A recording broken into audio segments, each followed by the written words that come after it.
start incision. We are going to put them to sleep, then insert the Foley catheter. Then we will establish laparoscopic access. This can be done with the camera from the robot or with a separate camera, just depending on what your facility and your doctors prefer.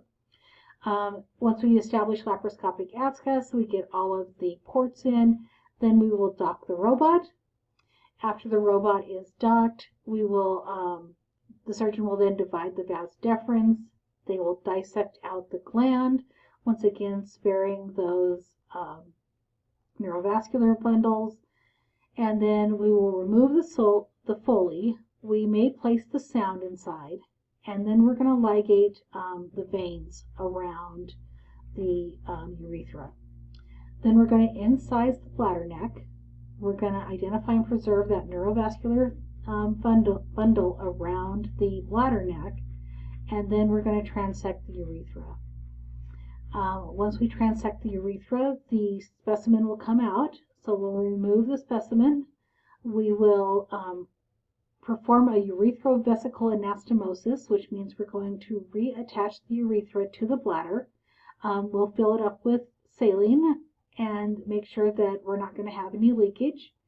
And then we will place a closed wound suction drain, like a JP drain, in the patient's abdomen, and we're also going to place a Foley catheter.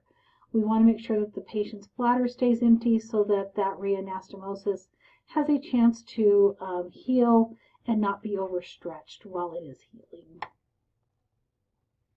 Our counts, we are going to have an initial count of sponges and sharps, assuming we stay laparoscopic. Final closing, we're going to do sponges and sharps. However, our initial count, I will say we should always do sponges, sharps, and instruments, just because we don't know if we may have to open. We want to make sure those instruments are counted. Dressings, we're probably just going to use steri strips, maybe 2x2s, maybe band-aids, just depends on doctor's preference and what they desire. Our specimen will be labeled a prostate gland, and it will be handled routine. Our destination is going to PACU. Prognosis is actually excellent. Prostate cancer is a very slow-moving cancer, so a lot of times we detect it before it has spread to the rest of the body. Complications we may encounter: bleeding, of course, infection, damage to the urethra and bladder. Obviously, we're cutting the urethra and sewing it back to the bladder. Impotence and incontinence are still possibilities, but are less likely since we're doing those nerve and vessel sparing techniques. And then our wound classification is clean contaminated because we are dealing with the urethra, which is an opening to the outside world normally.